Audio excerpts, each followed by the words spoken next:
So today we are going to cover normal distribution majorly. Now tell me, what is normal distribution? The steepness of the curve is in the middle of the range of the graph. Like the bell curve is in the Okay, middle of the range.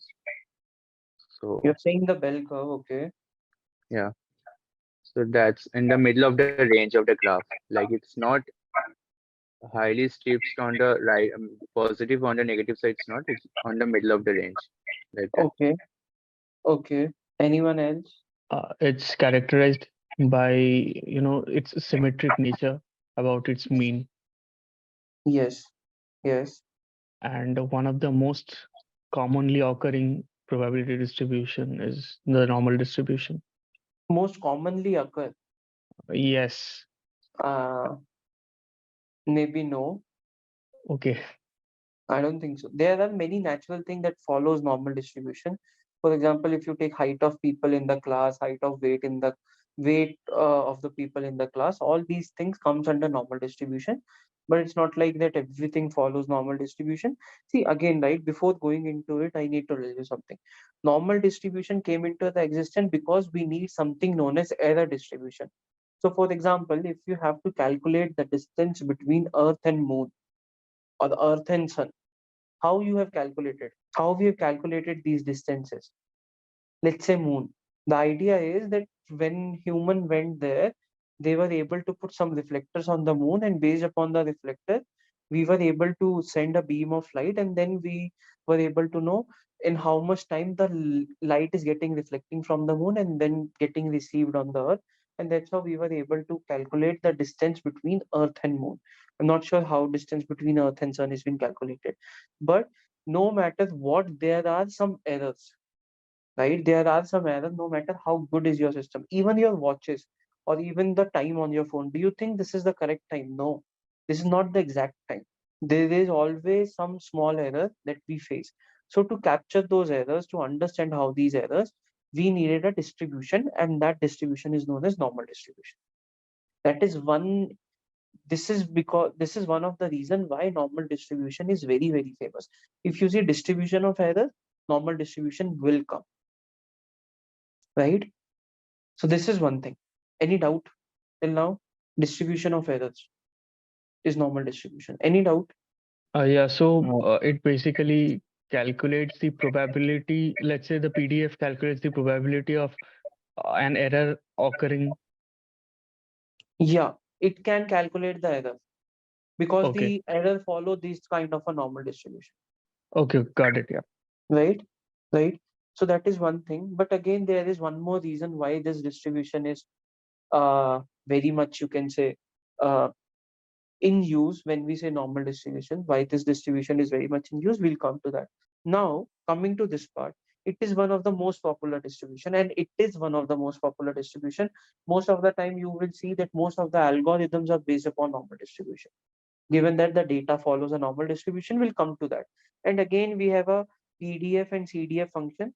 You don't need to remember these formulas. No one is going to ask you, but you should know what is pdf and what is cdf. So if you see, this is a pdf curve, the bell curve, and this is a cdf curve, cumulative distribution function, because this is like we are adding the values, so it's getting saturated at here, right? So here it's getting saturated, and this is the pdf, and the area under curve is always 1, which is always the case of probability. Any doubt till now? I'm hoping explain it's the clear. CDF once more. This one, the Okay. curve. Okay, wait. Let's say this is probability, this is PDF, this is CDF. Let's say 0 0.1, 0 0.4, and here I say 0 0.5. 0 0.1, 0 0.4, 0 0.5. Here 0 0.1, 0 0.5, 1.0, 0.0, 1.0. Or let me write it here, yeah, 1.0. So what I'm saying is that PDF is like, again, what we discussed in the last lecture for the other distributions like binomial, that PDF it at that particular point. So for one particular point, let's say the area under curve is 0 0.1, that is the probability is 10%. Cumulative distribution function is what is the probability till then. So for example, if we need to calculate PDF at this point, then this will be the PDF. This will be the PDF. If I have to calculate the cumulative distribution function, then this all will be the CDF, which is cumulative CDF. till this point. Yeah. Got it. Is it clear now? And that's how Yeah. we are showing, right? It's Yeah. cumulative, so it can only get saturated. It will never come down. The curve will never come down. It will only get saturated. Any doubt? Yeah. No, got it. Yeah. Cool. Now, how do we know that someone is following a normal distribution? So we need to understand their properties. So normal distribution has two parameters. One is the mean and other is the mean standard deviation. All normal distribution have numerical bell-shaped curve like this, what we have seen previously. This one is the curve. And then we are saying that mean should always be equal to median and is equals to mode. That is one property. And another property is that mu plus minus sigma covers 68% of your population.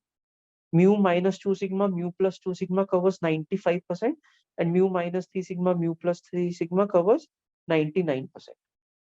So basically what I'm saying, let's say this is the one, this is your bell curve, and let's say this is your sigma, right? So this one. So I'm saying that this thing will cover 68%. This is sigma, this is sigma. Now, let's say this is 2 sigma. This one, this one. This one is 2 sigma, and this one is also 2 sigma. So this whole thing will cover 95%, and this is, let's say, 3 sigma. So this whole thing will cover 99%.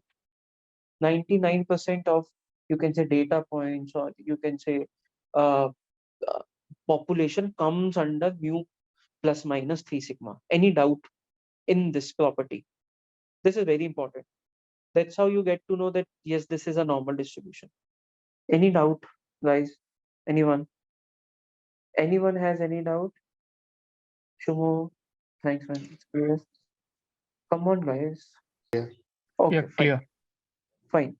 So now what Yes. we are saying that let's say x1 and x2 are two normal random variables, right? With mean mu1 and mu2 and variance is sigma 1 square and sigma 2 square. Then we are saying that x1 plus x2 is also a normal distribution with mean this one and variance this one.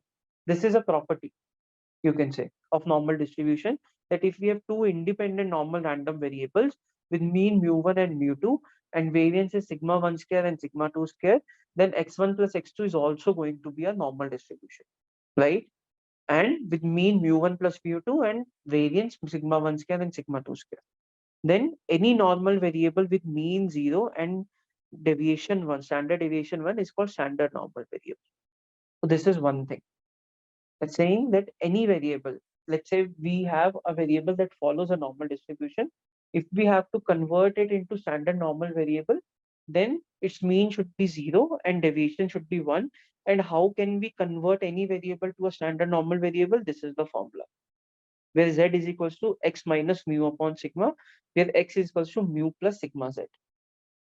Using this, you can convert, and z here is z score. We'll cover this in detail later. What is z score? What is z test? All of this. But these are few properties of normal distribution.